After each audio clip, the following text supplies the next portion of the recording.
खबर सामने आ रही है बालाघाट से, जहां ठंड और शीतलहर से निजात पाने के लिए गरीब, असहाय और जरूरतमंदों को आनंद मार्ग यूनिवर्सल रिलीफ टीम ने नगर के गौरीशंकर नगर में कंबल और फलों का वितरण किया। इस दौरान आनंद मार्ग सन्यासी आचार्य सुष्मिता नंद अवधूत ने लोगों को ठंड से बचने के लिए गर्म कपड़े पहनने, गर्म पानी पीने और रोजाना व्यायाम करने और साथ ही खान पान में भी ध्यान रखने की सलाह दी है। आपका परिचय बताइए। मेरा नाम आचार्य सुष्मितानंद अवधूत है और मैं आनंद मार्ग का सन्यासी हूँ। 79 से मैं सन्यास लिया और बालाघाट में हम एक योगाश्रम और बालाश्रम चला रहे हैं। और आपने जो कार्यक्रम किया है गौरीशंकर नगर में, किस तरह के कार्यक्रम किए? कल हमारा कार्यक्रम गरीबों को कंबल बांटने का और फल इत्यादि बांटने का था।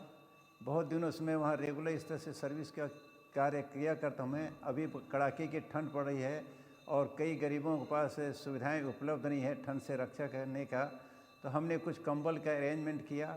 हमारे सुरेश रंगलानी जी हैं, यूनुस खान जी हैं, उन्होंने इसकी व्यवस्था किया, उन्होंने हमको सहयोग दिया और हम 100 से ऊपर लोगों को हमने कल कंबल बांटा और बच्चों इत्यादि को हमने फल का वितरण किया है। जी, इसमें कौन कौन आपके जो कार्यक्रम हैं इसमें किस तरह कब से चलते आ रहे हैं? ये विगत 15 साल से मैं यहाँ पर हूँ और हर साल और हर महीने प्रायः हम बच्चों को और अन्य लोगों को पुलाव या खीर का डिस्ट्रीब्यूशन करते रहते हैं, ब्लैंकेट इत्यादि का डिस्ट्रीब्यूशन करते हैं। यह एक प्रकार के रेगुलर है। पिछले साल भी हमने बांटा था। इसी क्रम में यहाँ भी हमने अभी कंबल और इत्यादि का हमने वितरण किया। लोगों का डिमांड था, वो हमसे पूछ भी रहे थे कि इस तरह से वितरण हो सकता है क्या, तो हमने लिस्ट बनाया और मैंने सुरेश रंगलानी जी से कहा कि कुछ कंबल वंबल का अगर व्यवस्था होता तो हम लोग बांटे। वो सामने आ गए और उन्होंने कुछ व्यवस्था किया और उन्होंने सब मिल बांट करके हमने इस कार्यक्रम को अंजाम हमने दिया है। आनंद मार्ग किस तरीके से काम करता है? आनंद मार्ग का जो एक्टिविटी है वो दो वर्ग को लेकर है, दो साइड को लेकर। एक तो है कि आत्मा की मोक्ष, आत्म मोक्षार्थम कहते हैं, और जगत का कल्याण। तो जगत के कल्याण के लिए हमने एक एमर्ट संस्था बनाया हुआ है, आनंद मार्ग यूनिवर्सल रिलीफ टीम।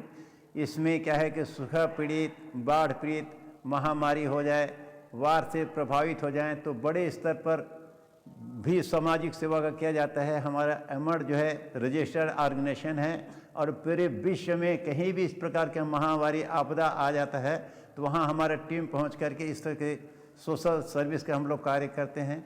इसमें किसी प्रकार की जाति, धर्म या किसी भी प्रकार का भेदभाव नहीं किया जाता और मानवता को ध्यान में रख करके हम इस प्रकार का सेवा का कार्य करते हैं। इसमें किसी प्रकार का कोई व्यावसायिक भावना इसमें नहीं रहती है। ये जो आश्रम है बालाघाट का, जो अनाथालय है, यहाँ पे कहाँ से बच्चे आते हैं?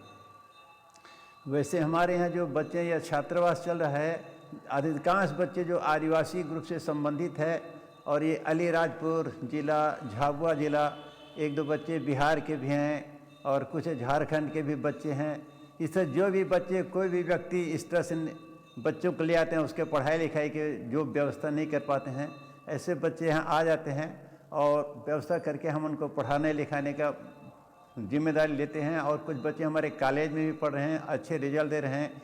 कुछ 4-5 बच्चे हमारे इंग्लिश मीडियम स्कूल में भी पढ़ रहे हैं, वहाँ दादाबाड़ी स्कूल में, वहाँ फीस भी नहीं लिया जाता। बच्चों का रिकॉर्ड बहुत अच्छा है। तो ये सेवा भावना से हम लोग ये सब कार्य को करते हैं हम लोग यहाँ पर। आपका परिचय बताइए।